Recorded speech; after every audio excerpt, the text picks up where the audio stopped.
Good evening, everybody! The Music Fan is back, bringing smiles to the faces, knowledge to the people, and most importantly, music to the masses. And I am back with another Are You In?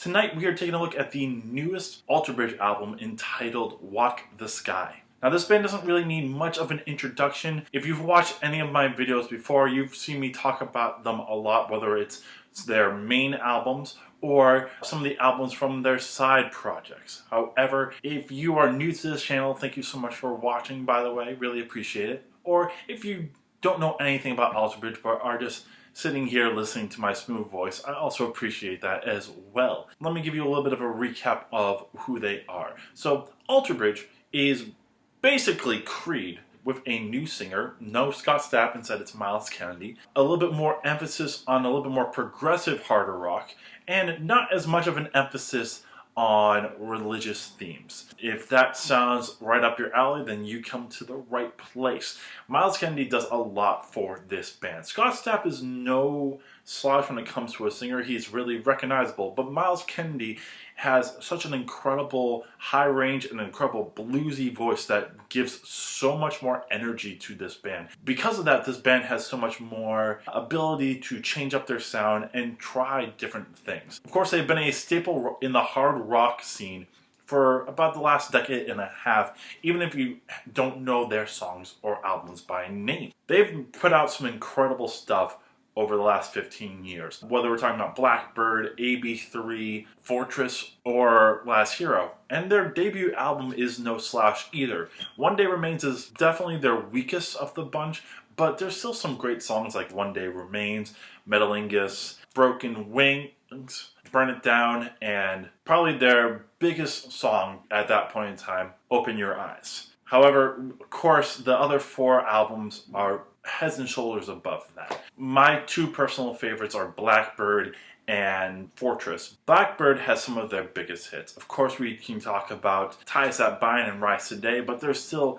an incredible amount of depth on this album when we're talking about Break Me Down, Buried Alive, White Knuckles, Wayward One, Watch Over You, and of course the quintessential Blackbird, a 7-minute song that is one of the best hard rock songs of the last couple decades. You can clearly see how great of musicians and how great of guitarists both Tremonti and Myles are from this song. Fortress is my personal favorite though, with a lot more emphasis on more progressive style of hard rock. When you have a song that starts off it with like Cries of Achilles and a song ending it with Fortress, you can see the complexity of a lot of their arrangements. But there's also some other great songs like the beautiful Lover, as well as Calm the Fire, which has such great energy, Waters Rising, where you get the first real song where Tremonti is on the lead vocals. Also, you got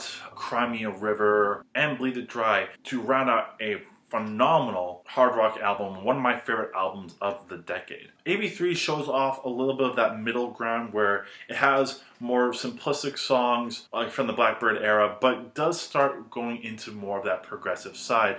Something like Slip to the Void or Words Darker Than Their Wings, or even Make It Right. You see a little bit more of the complexity there, but you also do have some more anthemic rock songs like Isolation. When we get to Last Hero, you still see that complexity going on, but it is a little bit too complex at times and not as memorable of a listen. It does have some weaker songs on there, like Crows on a Wire and You Will Be Remembered. But there's still a lot of phenomenal songs like Last Hero, Show Me a Leader, My Champion, a lot of really anthemic songs, as well as some really interesting complex songs like This Side of Fate and Cradle to the Grave. There's enough standout songs to make it still a very enjoyable listen, though not as great as the last three albums. However, something else from that album that you definitely see, and something that you've seen over time, is how much better of a guitarist both Myles and Tremonti have gotten over the years. Last Hero has some of the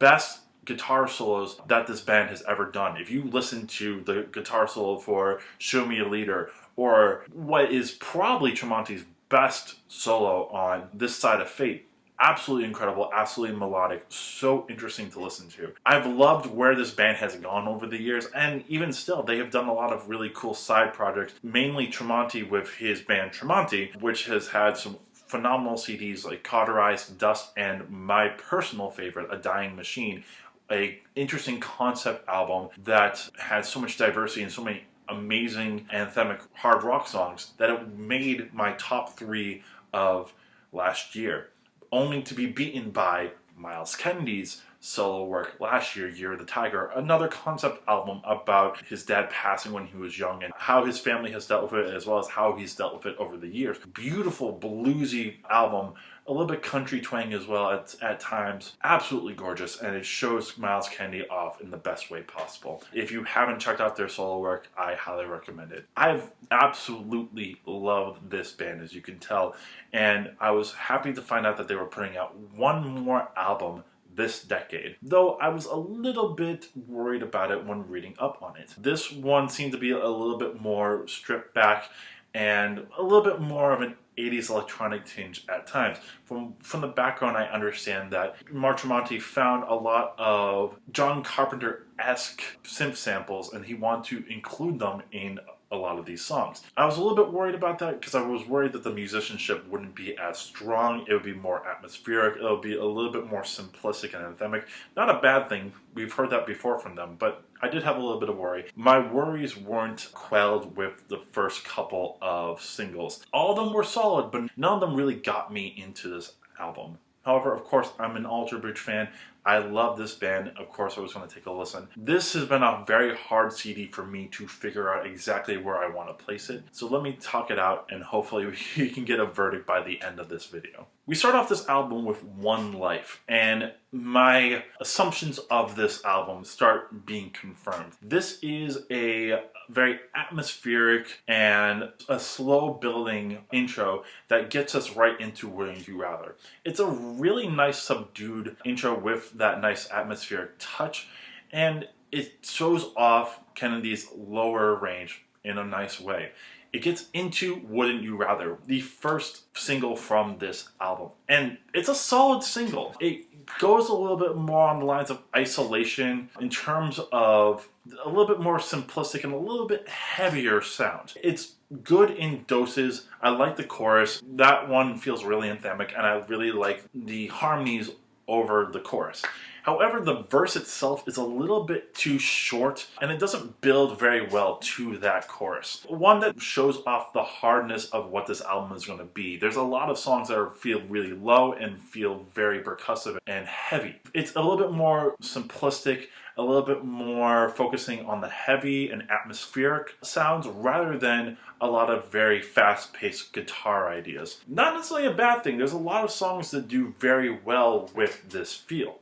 Native Son, for example, has a phenomenal chorus and has a lot of really great energy and heaviness to it. I love the chord progression on the chorus, especially when you get to that flat 2 going back into the main idea. It has a great vibe and a great color to it, and that's what makes it stand out on this album. Indoctrination, the slowest song on this album, really heavy and very sinister. The song being about manipulating someone to your will, and this song does that in a phenomenal way. I love the heaviness of it. I love the different color changes, switching between the verse and the chorus. And I especially love the bridge idea where it changes the pace a little bit before going back into the chorus, and the way that they transition to it up through half steps is really cool. Pay No Mind, one of the other singles on this album, also stands out for just being a lot of fun, if maybe one of the more simplistic songs on the album. I do really enjoy this guitar riff. It's not necessarily complex, but it messes around with the rhythmic ideas. It didn't stand out to me at first, but after hearing it over and over again, it makes me realize how interesting it is in a rhythmic complexity rather than a melodic complexity. I also really enjoy the chorus on here with the "we pay no mind, we pay no mind at all," while there's another counter melody is "we pay no mind at all." The movement on there stands out very well. The layering on the vocals is fantastic. The main melody isn't the strongest, and neither is the pre-chorus, but the whole entire arrangement feels great. And this one, honestly, is the one where you notice the Carpenter style synths the most, especially with that intro part. A simplistic song and an anthemic song, but one that fits well. I could have honestly seen it on Blackbird or on AB3. You also get Walking the Sky, another heavier song, but one that feels warm. It's comforting in a way. I really love this vibe. It feels a little bit like Broken Wings at part. I could definitely have seen this song on One Day Remains in a good way. I really like this vibe. I don't have a good enough reason other than it just the color and the comfortingness of it. And also I think it has one of the stronger choruses on the album. This song also shows off more of a gentler side of Myles Kennedy. It's not the best song on the album, but I always come back to this one, and I find it a nice change of pace with everything else going around it. We also do get some faster songs, more fast and heavy, and to me those are the ones that definitely stand out on this album as being the best ones. In the Deep feels a little bit different from anything that they've done. It has a lot of speed to it. It feels like something that could have been in a Dynasty Warriors game or the beginning of a Sonic game. It has a little bit of that cheese, but not in a way that ruins this song. This one again feels a little bit too short on the verses, but the chorus definitely makes up for that shorter verse work. Also, this is one where Tremonti has a phenomenal solo at the end, and most of these faster paced songs do have some solid solos. Another one that fits that mold is Forever Falling. Absolutely one of the heaviest songs on the album, one of the most energetic. I love the drums on here. I love the beginning work. It's the staple quintessential picking style of Tremonti, and it works so well. It's so missed on most of this album. Mark Tremonti has vocals on this one. It doesn't necessarily hit the highs of A Waters Rising, but it still is a very memorable song on this album. The chorus has some great harmonies, some of the best ones on the album, and I just love the flow from beginning to end. Clear Horizon, also one that has some phenomenal building as well. The guitar work here is spot on and builds from beginning to end in such a great way.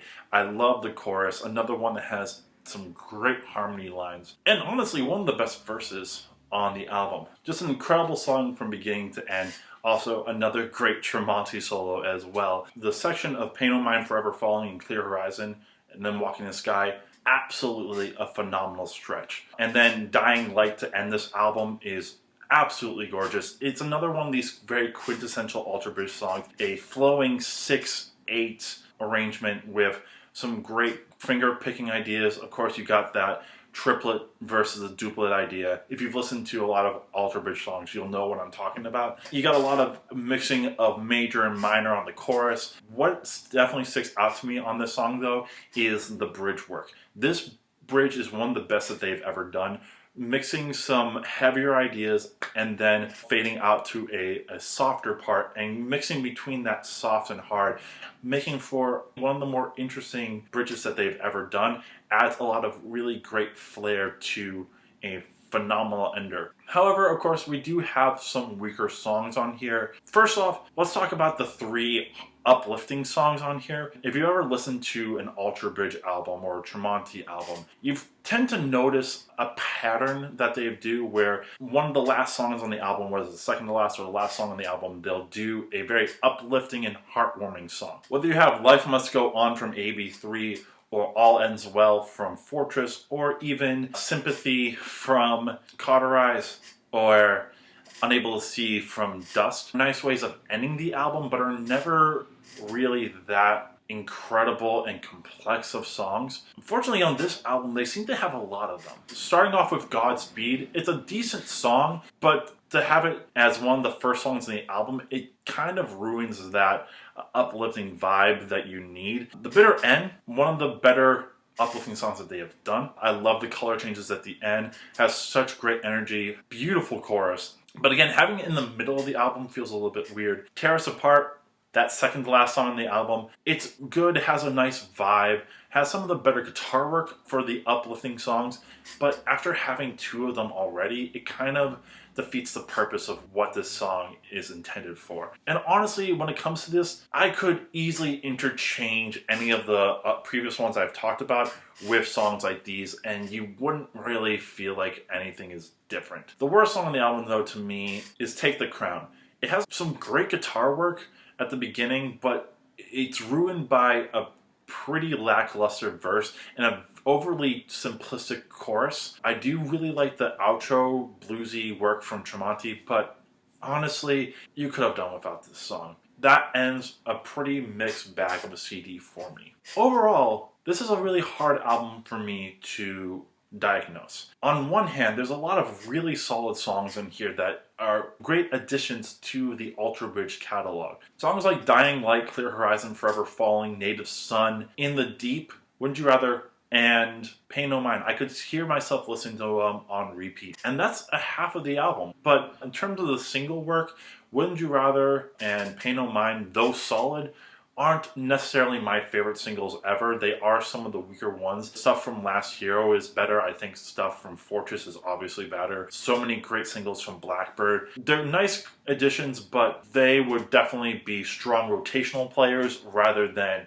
starters. Other than that, you know, Walking the Sky, Indoctrination, and all three of the uplifting songs do have their positives, but I don't think I would necessarily come back to them that often. One other problem is the pacing of the album. Wouldn't You Rather, In the Deep, Native Son are three of the first 5 songs. Pay No Mind, Forever Falling, Clear Horizon, and Dying Light, 4 of the last 6 songs. However, you get this middle part of Bitter End, Indoctrination, and Take the Crown that kind of take away some of the pacing of this album, especially with Indoctrination being one of the longer and slower songs. Though a good song, it does muddle that pacing a little bit to me. I've never really had that problem with an Alter Bridge album other than a little bit of Last Hero, though it has grown on me. The pacing on here feels a little bit inconsistent, and especially an album with 14 songs and 60 minutes worth of material, you need to have the pacing to be phenomenal. Also, to me, there are a lot of solid arrangements, but I can't really say that there's a lot of standout guitar work comparatively to their other albums. The solos are solid, but it's nowhere near what The Last Hero did. Overall, I do enjoy a lot of it, and to me, that's warranted of give it a full listen. There's enough here that I would at least listen to it once and be fine with what I'm hearing. But in terms of the rest of the catalog, there are so many albums that I would rather listen to from them before I go back to Walk the Sky. It's not like this album is bad. I have to just grade it on a curve. To me, it's right above their first album. There's a lot of really solid anthemic and simplistic songs that you can definitely listen to on repeat. But as a whole, I would say it's not something that is needed to listen to over and over and over again. I'll still probably put this album in the top 25 of the year just because there is still very solid work. Even when it's one of their weaker albums, there's still a lot to come back to. But it doesn't nearly reach that top 10 because there's just so many great albums that have come out this year. To me, a little bit of a step back for this band, but still really solid. And of course, I would love to hear where they go from next. Even if they want to go simplistic again and do something a little bit more like Blackbird, I'm totally fine with that. That is still a phenomenal album. I would just love to see a little bit more memorable guitar work, a little bit more complexity, and a little bit more of that energy from the band that they have done in the past. But that is my time. Thank you so much for watching. Let me know if you love or hate this album and your reasons why. Let me know other albums from 2019 you'd like me to review. Share this with your friends. And most importantly, subscribe to my channel. That way I know you enjoy what I'm doing and want to see this channel become bigger and better for the future. So tomorrow I'll be back with another Are You In? Until then, this is The Music Fan and I'm signing off.